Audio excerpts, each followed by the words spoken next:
একদিকে যখন ভারতের আরবিআই অর্থাৎ রিজার্ভ ব্যাংক অফ ইন্ডিয়া সম্প্রতি সারা বিশ্বের সামনে একটি অবাক করে দেওয়া পদক্ষেপে এই কথা প্রকাশ করেছে যে তারা ফিনান্সিয়াল ইয়ার 2025-এ 100.32 টন সোনা বিদেশ থেকে দেশে নিয়ে এসেছে, ঠিক তখনই আরেক দিক থেকে খবর আসছে যে মার্কিন যুক্তরাষ্ট্রের প্রাক্তন প্রেসিডেন্ট ট্রাম্পের অস্থির মনোভাবের কারণে ডলারের প্রাধান্য আবারও এক বড় বিপদের মুখে পড়তে চলেছে। ডলারের অতিরিক্ত বিক্রির কারণে এটি গত 4 বছরের রেকর্ড তো ভেঙেছেই, কিন্তু এমন একটি নিম্নস্তরে পৌঁছে যেতে পারে যা গত 39 বছরের রেকর্ডকেও ভেঙে দেবে। এর অর্থ স্পষ্ট, যেভাবে ভারতসহ আরও কিছু দেশ সোনা সঞ্চয় করছে তা একদিকে বিশ্ব অর্থনীতির ভারসাম্য বদলে দিচ্ছে এবং অন্যদিকে আমেরিকার অর্থনীতিকে নাড়িয়ে দিচ্ছে। আসলে এই সমস্ত কিছু কিভাবে এবং কেন ঘটছে, আর এই মুহূর্তে গোল্ড কেনার বিষয়ে আরবিআই এর তরফ থেকে ঠিক কী তথ্য সামনে এসেছে তা বোঝার জন্য ভিডিওটি মনোযোগ সহকারে দেখতে হবে। তবে তার আগে ভিডিওটি লাইক করে চ্যানেলটি সাবস্ক্রাইব করে নিন। আসলে দেখা যাচ্ছে ভারতের অর্থনীতি অত্যন্ত দ্রুতগতিতে এগিয়ে চলেছে এবং সম্প্রতি ভারত বিশ্বের 4র্থ বৃহত্তম অর্থনীতির দেশ হয়ে উঠেছে। আন্তর্জাতিক মুদ্রা তহবিল অর্থাৎ IMF এর তথ্য অনুযায়ী ভারতের জিডিপি এখন 4.2 ট্রিলিয়ন ডলারে পৌঁছেছে, যা গত 10 বছরে প্রায় দ্বিগুণ হয়েছে। কিন্তু এই আর্থিক অগ্রগতির মধ্যেই এমন একটি বিষয় আছে যা ভারতের পাশাপাশি আরও কিছু দেশও গুরুত্ব দিয়ে দেখছে এবং সেই বিষয়টি আমেরিকার অর্থনীতির গোড়ায় ধাক্কা দিচ্ছে। আমরা যার কথা বলছি সেটি হলো সোনা। সোনাকে সঞ্চয় করার জন্য শুধুমাত্র ভারতের আরবিআই নয়, বিশ্বের বড় বড় কেন্দ্রীয় ব্যাংকগুলিও যেন এক প্রকার পাগল হয়ে উঠেছে। কারণ এখন গোটা বিশ্বে এক ধরনের অস্থিরতা দেখা যাচ্ছে, কোথাও যুদ্ধ লেগে যাচ্ছে, কোথাও আবার দেশগুলি একে অপরের বিরুদ্ধে গোপন ষড়যন্ত্র করছে। তার উপর ট্রাম্পের আমদানি শুল্কের খড়গ এমনভাবে প্রভাব ফেলছে যে সোনার দাম দিনে দিনে বাড়ছে। বর্তমানে আরবিআই এর কাছে 879 টন সোনার রিজার্ভ রয়েছে।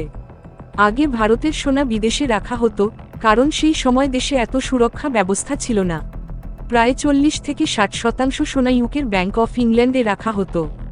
কিন্তু এখন যখন সাম্প্রতিক সময়ে 100.32 টন সোনা আরবিআই দেশে ফিরিয়ে এনেছে, তখন ভারতে রাখা সোনার পরিমাণ বেড়ে 613 টনে পৌঁছেছে, যা মোট গোল্ড রিজার্ভের 74%-এরও বেশি। যেখানে একসময় প্রায় 325 টন সোনা বিদেশে রাখা ছিল, এখন সেখানে মাত্র 225 টন সোনা বিদেশে রয়েছে। কিন্তু লন্ডনের ব্যাংকে ভারতের যে সোনা রাখা আছে তা আর ততটা নিরাপদ নয়, কারণ সূত্র মারফত জানা গেছে যে সেখানে গোল্ডের ঘাটতি দেখা দিয়েছে। এই কারণেই আরবিআই ক্রমে সেই সোনাকে দেশে ফেরত আনছে। কিন্তু আপনি কি জানেন আরবিআই এই গোল্ড রিজার্ভকে ফরেক্স রিজার্ভ হিসেবে ব্যবহার করে? আমাদের বলার অর্থ হলো, যেভাবে আরবিআই তার ফরেন এক্সচেঞ্জ রিজার্ভে ডলার, পাউন্ড, ইউরো বা ইউয়ান রাখে, সেই একইভাবে এই সোনাকেও রিজার্ভ হিসেবে ধরে রাখা হয়। কিন্তু আসল পার্থক্যটা ঠিক এখানেই, আরবিআই এর রিজার্ভে রাখা ডলারের ভ্যালু দিন দিন কমে যাচ্ছে, অথচ সোনার ভ্যালু ক্রমাগত বাড়ছে। এমনকি ডলারের অবমূল্যায়ন এতটা তীব্র হয়েছে যে এটি ইউরো, ইয়েন, পাউন্ড এবং কানাডিয়ান ডলারের মতো প্রধান মুদ্রাগুলোর তুলনায় প্রায় 4 বছরের সর্বনিম্ন স্তরে পৌঁছে গেছে। মানে, যখন ডলার মতো একটি শক্তিশালী মুদ্রাই নিজেকে সামলে রাখতে পারছে না, যার বিশ্বজুড়ে এক বিশাল প্রাধান্য রয়েছে, আর সেটা যদি নিজেই ধসে পড়ে, তাহলে ভারতীয় রুপির মতো মুদ্রা সামান্য এদিক ওদিক হলে তাতে খুব বেশি চিন্তার কিছু নেই। বন্ধুরা, ডলারের এমন পতন ঘটেছে যে যেভাবে এটি পড়ছে তাতে ধারণা করা হচ্ছে যে এটি তার গত 39 বছরের রেকর্ডও ভেঙে ফেলতে পারে। এখন আপনি প্রশ্ন করতে পারেন, সেই ডলার যা বিশ্বের প্রায় 54% বাণিজ্যে ব্যবহৃত হয় এবং আন্তর্জাতিক ফরেন এক্সচেঞ্জ লেনদেনে যার ডমিনেন্স 90% পর্যন্ত পৌঁছে যায়, সেই ডলার কেন এইভাবে দুর্বল হয়ে পড়ছে? এর সোজা উত্তর হচ্ছে, বিশ্ব আজ আমেরিকান ডলারে ক্লান্ত হয়ে পড়েছে। প্রথমত, ভারত এখন অনেক দেশের সঙ্গে লোকাল কারেন্সিতে ট্রেড শুরু করে দিয়েছে। দ্বিতীয়ত, ব্রিক্স দেশগুলি, বিশেষ করে রাশিয়ার সঙ্গে মিলে ডলারের ডমিনেন্স শেষ করার উদ্যোগ নিয়েছে, যেমনটা বিভিন্ন রিপোর্টে বলা হয়েছে। এই সব পরিবর্তনের মধ্যেই ভারতের অর্থনীতি কিভাবে লাভবান হচ্ছে তা আমরা এখন বোঝার চেষ্টা করব। এর সরাসরি উত্তর হল, ডলারের উপর যে বিপদের মেঘ ঘনিয়ে এসেছে তার কারণ হল ভারতসহ বিশ্বের বহু দেশ এখন লোকাল কারেন্সিতে ট্রেড করার দিকে এগিয়ে যাচ্ছে। ভারতের কথা বললে, ভারত 30টিরও বেশি দেশকে অনুমতি দিয়েছে যাতে তারা লোকাল কারেন্সিতে ট্রেড করতে পারে এবং তারা ভারতে নিজেদের 156টি ভোস্ট্রো অ্যাকাউন্ট খুলতে পারবে।